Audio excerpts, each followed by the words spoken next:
Sa pagpapatuloy ng recap natin mga boss, matapos ang mga naganap, napunta tayo sa isang lugar kung saan dagsa ang mga tao at matatanaw ang isang napakagandang gusaling kulay ginto. Doon makikita ang ating bida na hawak ang teleskop at tila may tinitingnan sa malayo.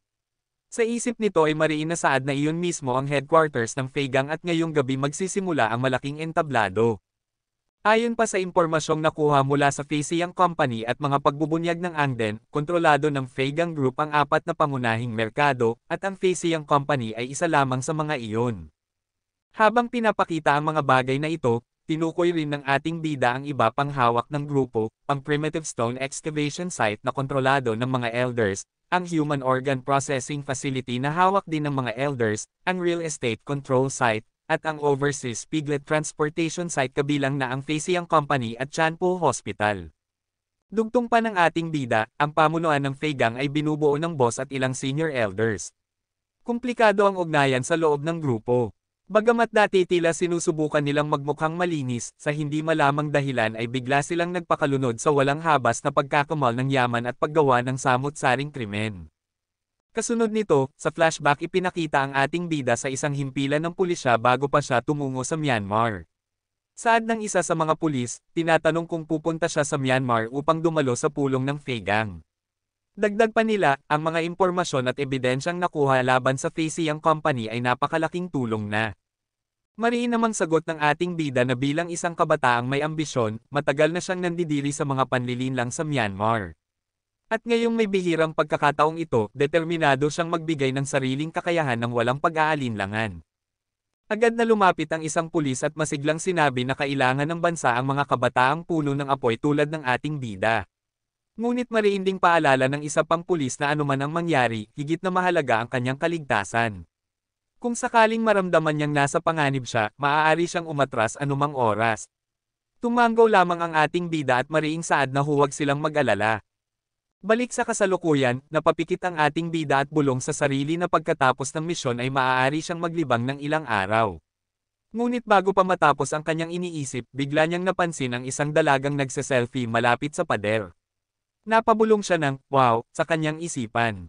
Ngunit sa hindi inaasahan, nadulas ang babae at muntik nang mahulog sa kinatatayuan.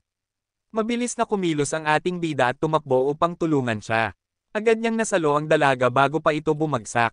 Mariin niyang tinanong kung nasaktan ba ito. Mabilis na tumayo ang babae at yumuko bilang pasasalamat. Saad nito na muntik na siyang mamatay sa takot ngunit mabuti na lamang at nailigtas siya. Habang nakayuko ito sa harap ng ating bida, hindi napigilan ng bida ang mapabulong sa isip at nagulat sa kanyang nakita, iniisip kung talagang ganoon ka-open ang mga dalaga sa Myanmar habang nakatingin sa mga malalaking dibdib. Nagpakilala ang babae bilang si Amang at nagtanong ng pangalan ng ating bida. Sagot ng ating bida na maaari siyang tawaging Linzin. Tinanong ni Amang kung turista siya, na agad namang sinang-ayunan ng ating bida. Biglang hinawakan ni Amang ang kamay ng ating bida at masiglang niyaya ito na sumama. Doon nila naranasan ang makulay na water splashing festival, isang tradisyon kung saan nagtatalsikan ng tubig ang mga tao. Namangha ang ating bida at sinabi sa sarili kung gaano ito kaspektakular. Ngunit hindi nagtagal at siya mismo ang binuhusan ng tubig ni Amang na nagbiro pa na sa festival na ito, kapag hindi ka nakisali ay magiging target ka. Agad namang gumanti ang ating bida, mabilis niyang inagaw ang tubig mula sa isang lalaki at nagsimula ring makibahagi sa laban. Habang nagbabasaan, basang-basa ang dalaga at kitang-kita ang bakat ng kanyang kasuotan. Napasigaw pa ito ng mabuhusan sa may likuran. Patuloy silang nagsaya hanggang sa kinahapunan. Pagkatapos ng kasayahan, makikita ang ating bida at si Amang na naglalakad. Saad ng babae na siya'y sobrang nabasa at hindi man lang siya ipinagtanggol ng ating bida. Sagot naman ng ating bida na ginawa lang niya ang itinuro nito, na sa festival, may mga umaatake at may mga target. Nagtanong si Amang kung masaya ba ang ating bida, at tugon nito na oo, napakasaya niya at nagpapasalamat kay Amang dahil dinala siya roon. Habang sila'y papasok sa isang makipot na eskinita, napansin ng ating bida na tila dead end iyon. Ngunit ngumiti si Amang at saad na basta masaya siya, ayos lang. Sa hindi inaasahan, isang van ang biglang huminto at bumaba ang mga armadong lalaki. Masayang saad ng isa na mahusay ang ginawa ni Amang. Sagot naman ng dalaga na natural lamang iyon dahil isa siyang propesyonal, at dahil nahuli nila ang malaking gintong baboy, dapat doble ang kanyang gantimpala. Tahimik lamang ang ating bida habang pinagtataksilan siya. Humarap si Amang at tanong kung siya'y nagulat at nadismaya. Dagdag pa niya na hindi lamang hindi nakuha ng bida ang kanyang nais, kundi nailagay pa niya sa panganib ang kanyang buhay. Mariing tugon ng ating bida na hindi naman nakapagtataka dahil karamihan ng mga incheck ay alam ang panganib ng paglalakbay sa Myanmar, subalit nakapanghihinayang lamang na isang magandang babae ang gumagawa ng ganitong klaseng trabaho.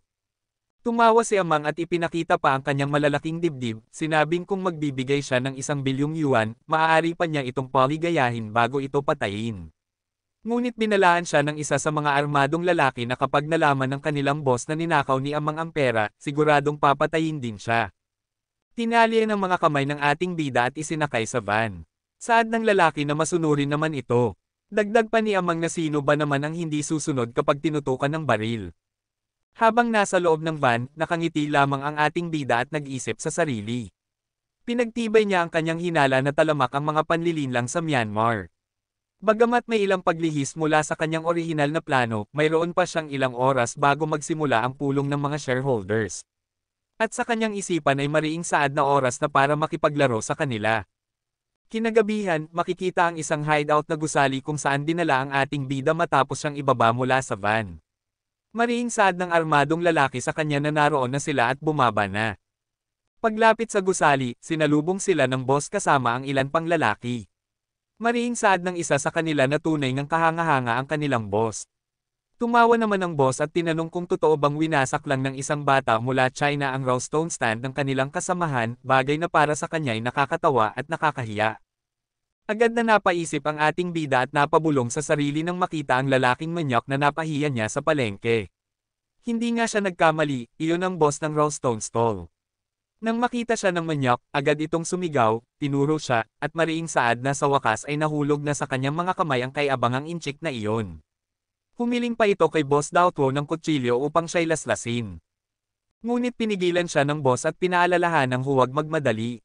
Ayon dito, kapag nasimot na ang lahat ng pera ng kanilang bihag, saka lamang ito maibibigay sa kanya. Tahimik lamang ang ating bida ngunit mariing nag-isip. Ayon sa impormasyon mula sa Fisiyang Company, ang taong kaharap niya ngayon ay isa sa mga elders ng Fei Gang. Hindi niya inaasahang makikita si Dautwo, ang taong nasa likod ng Human Organ Processing Site, ng mas maaga sa schedule. Lumapit ang manyak sa ating bida at sumigaw, nagtatanong kung alam ba nito ang naghihintay sa kanya ngayon na nainas siya sa maling tao. Mariin itong saad na oras na upang malasap ng bata ang pinakamasakit na kaparusahan. Habang sinasabi ito, ipinakita sa kanya ang mga sugatan at tino-torture na lalaki at babae.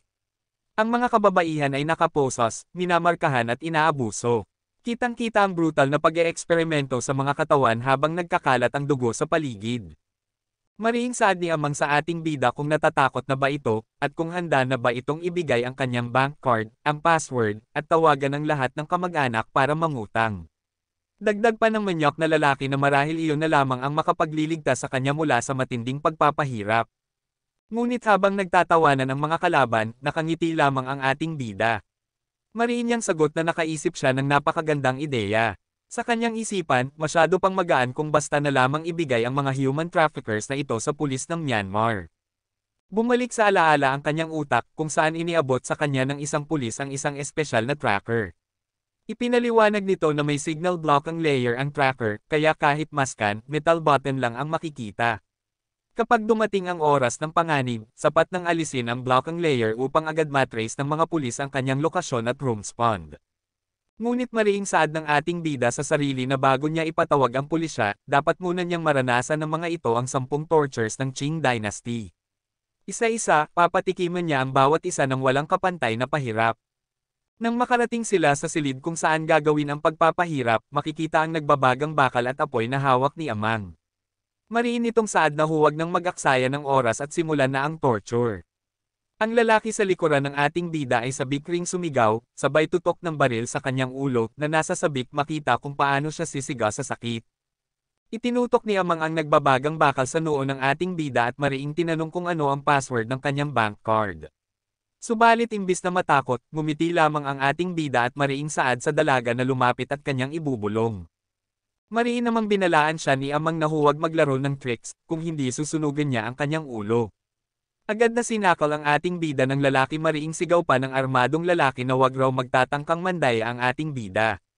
Ngunit sa isip ng ating bida, sapat na ang 3 segundo kapag lumapit ang mga ito. At sa 3 segundong iyon, wala ni isa sa kanila ang makakatakas. Sa higpit ng pagkakasakal sa ating bida ay naputol ang ibinigay na pendant ni Mrs. Wee. Agad itong nahulog sa sahig at napansin ni Mang, dahilan para magulat ang ating bida at mapatulala na lamang. Pinulot ni Mang ang pendant at tumingin sa ating bida ng may pagkagulat bago pa nito sinabi kung bakit daw mayroon siya ng bagay na iyon. Dali-daling itinulak ng boss ang lalaki at pasugad na lumapit sa ating bida habang sinasabi na tila may kakaiba raw sa jade pendant na iyon. Ngunit bago pa siya makalapit ay biglang dumating si Mrs. Wee kasama ang mga bodyguard niya. Sa kanyang matapang na tinig ay sinabi niyang walang karapatang humipol ng kahit isa sa mga tao niya. Biglang nabalutan ng katahimikan ang paligid sa pagdating ni Mrs. Wee. Lumapit siya sa ating bida at nagtanong kung maayos lang ba ito. Sa mahina namang bulong ng ating bida ay nasambit niya na tila siya ang matagal na niyang hinahanap. Huminga ng malalim ang ating bida bago sinabi na nagkamali ito ng pagdating dahil malapit na sana siyang magwala, ngunit bigla siyang naabala. Walang hirap niyang pinutol ang mga posas gamit ang kanyang lakas at idinugtong panahanda na sana siyang mag-alsa bago siya napigilan. Tumingin si Mrs. Wee sa kanya at nagsabi na tila siya raw ay nasarang ng kasiyahan. Tinanong pa niya kung hindi ba siya natatakot. Subalit ang tugon ng ating bida ay isang malamig na sagot na mga hamak na tao lamang ang kaharap niya. Sa isip ni Mrs. Wee ay tila humanga siya sa tapang ng ating bida at inamin sa sarili na kahanga-hanga ang batang ito. Kasabay nito ay nadagdagan ng 1% ang kanyang pabor sa ating bida. Muling nagsalita ang boss at nagsabi na kaya pala matapang ito ay dahil siya raw ang lalaki ng hipag niya. Kasabay nito ay may sumigaw na isa pang kalaban na si Mrs. Wee raw ang nagplano ng lahat. Tumindi ang tensyon nang magsimula ng magtutukan ng baril ang dalawang panig. Ngunit agad na pinigilan ni Mrs. Wee ang kanyang mga tauhan at pinaalala sa kanila ang mga alituntunin ng kanilang gang na itinakda ni Brother Chono. Ganon din ang ginawa ng boss na si Doubtwo, na sinabihan ang mga tauhan niya na bigyan muna ng mukha ang hipag at huwag ng palalain ang sitwasyon. Bago umalis ay sinabi pa nitong malapit na magsimula ang face show meeting at umaasa siya na mananatili si Mrs. Wee bilang hipag nila. Agad na nag-utos si Mrs. Wee na umalis na sila at isinama ang ating bida. Habang naglalakad, sinabi niya rito na humanap ito ng pagkakataon upang makaalis ng mag-isa. Nagulat naman ang ating bida at tumango na lamang. Sa isip ni Mrs. Wee habang papalapit sa sasakyan ay naitanong niya kung magiging maayos ba ang lahat. Nang makaupo na siya sa loob, pumasok sa kanyang isipan si Chono at ang kanyang kapalaran. Alam niyang ang pagpili niya maging babae nito ay may kasamang panganib, ngunit handa siyang harapin ang lahat kahit sa bingit ng kamatayan. Napatigil siya sa pag-iisip nang biglang umupo sa tabi niya ang ating bida at binati siya. Nabigla si Mrs. Wee at napasigaw kung paano ito nakasakay, tinanong pa kung gusto ba nitong mamatay. Subalit walang pakialam ang ating bida at sinabi na saan ba siya makakahanap ng sasakyan sa gitna ng masukal na lugar na iyon kaya mas mabuti kung pasakayin na lamang siya. Ipinaliwanag ni Mrs. Wee na inililigtas lang niya ito bilang kapalit ng tulong na ibinigay nito sa Jade Market noon. Ngunit binigyang diin din niya na ang lugar na pupuntahan niya ay mas mapanganib pa, kaya mas mabuting bumaba na ito ng sasakyan.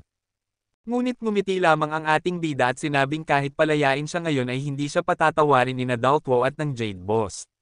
Kaya ang pinakaligtas niyang opsyon ay manatili sa tabi ni Mrs. Wee. Wala nang nagawa si Mrs. Wee kundi utusan ng driver na paandarin ang sasakyan.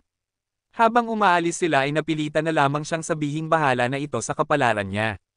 At dyan muna matatapos ang ating recap mga boss, at abangan na lamang ang susunod. Maraming salamat.